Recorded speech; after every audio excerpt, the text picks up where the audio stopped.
Now, South Africans need to be clear-headed about the common threats we face. That's a plea by Songezo Zibi, the chairperson of the Rivonia Circle. In his latest article on the Daily Maverick, Zibi says the citizens of this country are on their own, and it's important to accept that there is no better ANC or better people in the ANC, the governing party.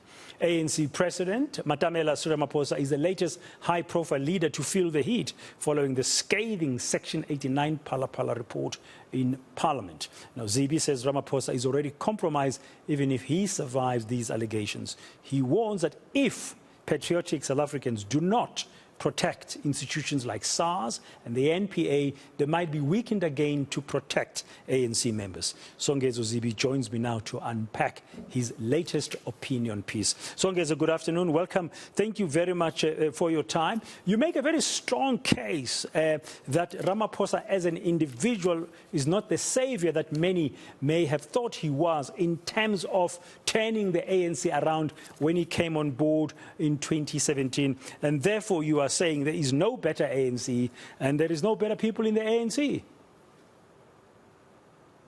Good afternoon, Dan, and thanks for having me. Yes, indeed. I think the belief by many South Africans that a single person could turn an entire organization that by its own admission over the years had become a pale shadow of its former self in terms of its ethical depth, in terms of its intellectual depth and so on, that situation would be turned around by one person who was always naive, because political institutions and any large institution are just not that simple, especially when you need a show of hands in order to retain your position in power. That's the first thing. And the last thing is that with the president being personally compromised, that one trump card that he had to say that he is the ethical president in the ANC is gone. And as we've seen a coterie of compromised people attempting to take the high moral ground in this instance. And that's exactly the kind of vulnerability we must not be naive to. So no matter what will happen in the Constitutional Court where he has gone to take the panel's report on review, or inside Parliament next week, Monday, his image as that ethical leader is gone, in your view? Well, then let's look at this in terms of the ordinary person test. Anybody who stuffs bricks of forex that is undeclared into the back of a couch, it just naturally leads you to asking questions about what they're up to, indeed, firstly. And secondly, unfortunately, the kind of answers the president has given over time have not in themselves been satisfactory. I read his court papers to the Constitutional Court, and he is correct in that the panel did not get any additional evidence, either from Arthur Fraser or from some of the complainants.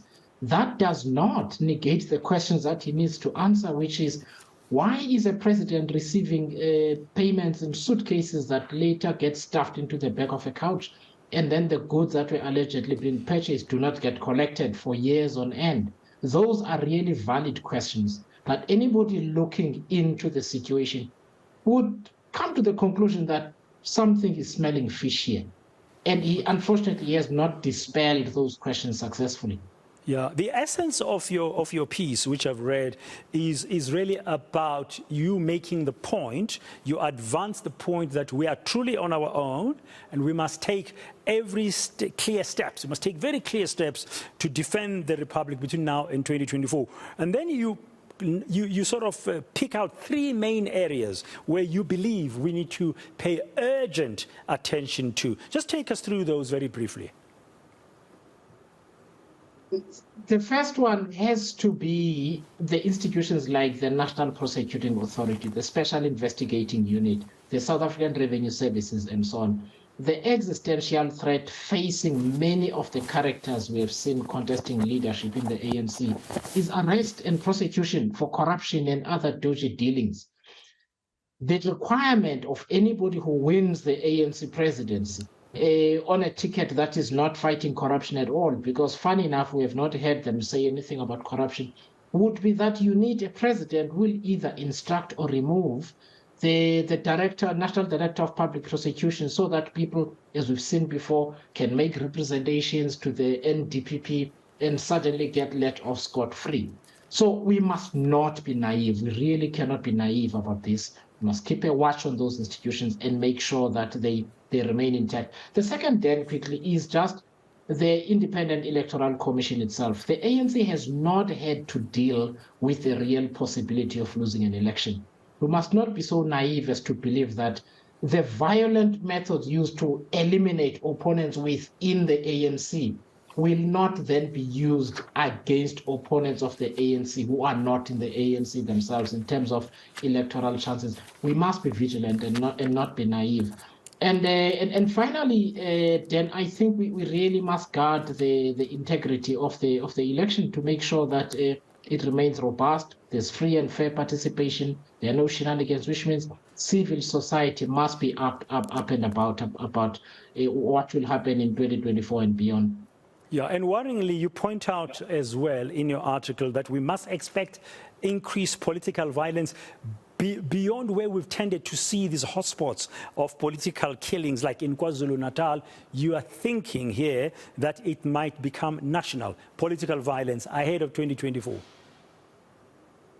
Yes, then look, people within the ANC, councillors in particular, have been assassinated. That's a matter of public record. There have been too many of them. Amashali Basem Jondon have been assassinated incessantly, their leaders, over a period of time. There is a tendency with South Africans to say, just because it has not happened to me, it's not ever going to happen. We're seeing these assassinations in the Eastern Cape, in particular, where I'm from, myself. So we must really be vigilant and make sure that we put civil society and other law enforcement measures in place to make sure that this does not happen, because the likelihood of it happening is actually not as low as people appear to believe.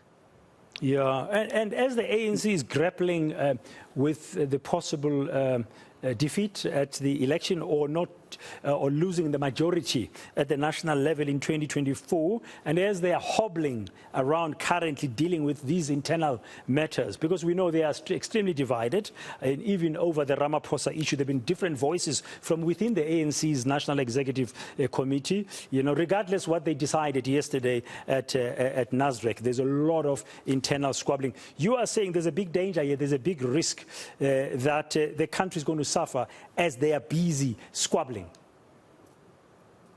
Yes, the ANC has been distracted for quite some time. Then, firstly, in a conference year, the contestation and the lobbying for votes across the branch network nationally is so intense that the daily jobs that ministers and others and MECs and so on that get paid to do become a part-time job. In addition to that, we now have the Phala scandal that the ANC, as we've seen over the last few weeks, has been almost singularly preoccupied with it. At the same time, then, we still have load shedding. We still have municipalities collapsing. We still have an economy that is not growing. I know that GDP numbers got released today, 1.6%. Is a far cry from the 5.4% that the National Planning Commission said a decade ago that we need to grow the economy and start dealing with unemployment. So when you have a leadership that is distracted by its own internal issues, is distracted by corruption scandal, is distracted by SIU investigations, criminal charges, and so on, again, we must see the situation for what it is and make a decision that we must focus on these issues on our own. Finally, in a minute or so, Songezo, before you go, you say, like every other crisis, there is a golden opportunity here to define South Africa's progressive politics anew. What should ordinary citizens then be seized with between now and 2024?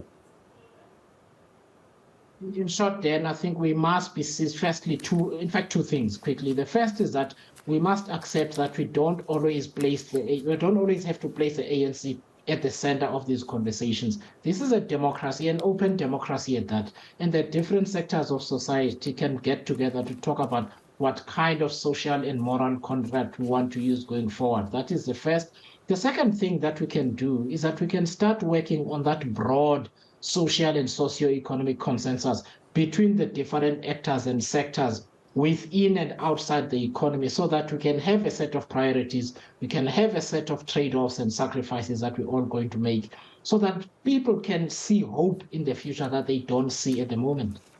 Thank you very much. Songezo Zibi, the chairperson of the Rivonia Circle, just unpacking for us some of his views that he's been writing about regarding the future of this country and its democratic status. Thank you very much for your time here on Today this afternoon.